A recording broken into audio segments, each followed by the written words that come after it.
اولاد کو چپکا کے رکھنا چاہیے. ہم دوستوں کو بتاتے ہیں، ہمارے شیخ رحمۃ اللہ نے فرمایا اپنی اولاد کو چپکا کے رکھو. کتنے لوگ ایسے ہیں جو غصے کی بیماری کی وجہ سے اپنی اولاد کو گمراہ کر دیتے ہیں، چونکہ جب وہ سختی کرتے رہتے ہیں غصے کے تقاضوں پر عمل تو نفرت کا بیج بوتے رہتے ہیں، اور گمراہ کن ایجنسیاں، گمراہ قسم کے لوگ وہ مصنوعی شفقتیں لے کر جال پھیلائے، ہاتھ پھیلائے بیٹھے ہیں. جہاں اولاد کو سختی کرتا رہا، نفرت کا بیج بوتا رہا، یہاں تک کہ وہ نفرت کا بیج، اس کا اثر یہ ہوا کہ بار بار نفرت بغاوت میں تبدیل ہو گئی. تو اب وہ نکلا ادھر ادھر، گمراہ لوگوں نے دھر لیا، وہاں سے ہلاک ہو گیا.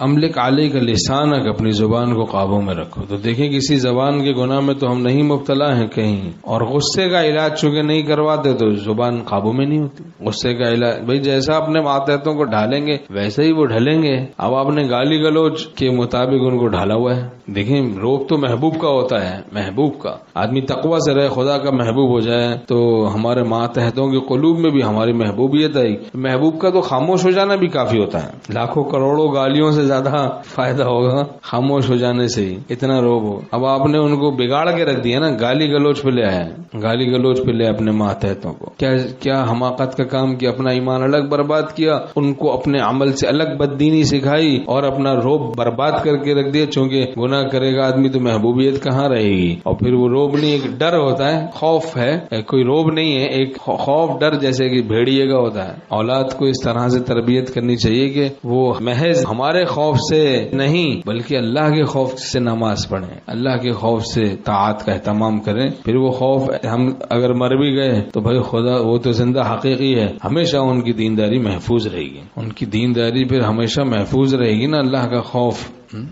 بہرحال یہ غصے کی بیماری، بیجا غصہ کرنا، غصے کی تقاضوں پر عمل کرنا. جس وقت طبیعت میں غصہ ہے تو اس وقت کسی کو کچھ کہنا، یہ غصے کی بیماری ہے. اکثر پھر اس میں حدود سے تجاوز ہو جاتا ہے. حضرت تھانوی رحمۃ اللہ فرماتے ہیں کہ اس پر عمل کرتے رہے کہ اپنے ماتحتوں کو بھی جس وقت طبیعت میں غصہ ہوا اس وقت کچھ نہیں کہتا. فرماتے تھے اس وقت کچھ نہ کہو، جب طبیعت میں اعتدال آ جائے اور ضرورت ہے غصے سے کہنے کی تو مصنوعی غصہ پیدا کر کے کہہ دو. اس سے پھر دل محفوظ رہے گا، ایمان محفوظ رہے گا. بقدر ضرورت کہنا ہے، پھر یہ نہیں کہ کہتے ہی رہنے مغلوب الغضب ہو جائے گا. اگر اپنے ماتحتوں کو بھی کہنا ہے تو جس وقت طبیعت میں غصہ ہے اس وقت نہ کہیں، اور بعد میں اعتدال آنے کے بعد تو اکثر ایسا ہوگا کہ کہنے کی تو ضرورت ہی نہیں، فائدہ نہیں ہوگا.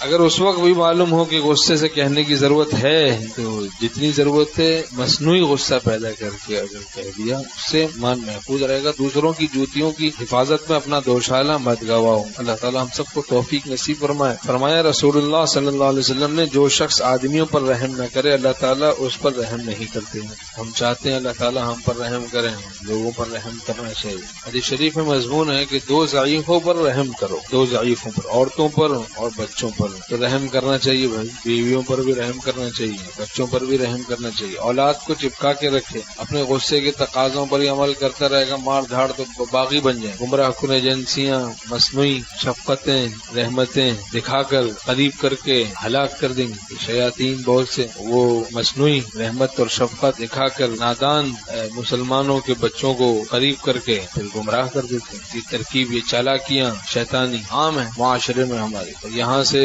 ان چالاکیوں میں، ان دھوکوں میں ان کو مبتلا کرنے میں ہمارا غصہ کہیں معین نہ بن جائے، مددگار نہ بن جائے. ہوشیار رہنا چاہیے نا بھائی، ایسا نہ ہو کہیں ہمارا غصہ ہماری اولاد کے گمراہ ہونے میں معین بن جائے، مددگار بن جائے، کہیں ایسا نہ ہو. ہوشیار رہنے کی ضرورت ہے. فرمایا رسول اللہ صلی اللہ علیہ وسلم نے جو شخص محروم رہا نرمی سے وہ ساری بھلائیوں سے محروم ہو گیا. من یحرم الرفق یحرم الخیر کلہ، کہ جو نرمی سے محروم رہا ساری بھلائیوں سے محروم، جو نرمی سے محروم ہو جاتا ہے ساری بھلائیوں سے محروم ہو جاتا ہے. اللہ تعالی ہم سب کو نرمی نصیب فرمائے. حدیث شریف میں ہے کہ جس چیز میں نرمی آ جاتی ہے اس میں زینت آ جاتی ہے، جس چیز سے نرمی نکال دی جاتی ہے وہ عیب دار ہو جاتا ہے. اگر غصے سے مغلوب ہوتا ہے آدمی تو پھر نرمی سے دور ہوتا ہے، غصے سے مغلوب ہو کے معاملات کرتا ہے تو اس میں نرمی نہیں ہوتی. جس فعل میں نفسانیت ہوتی ہے اس سے دوسروں کو نفرت ہوتی ہے، اصلاح نہیں ہوتی.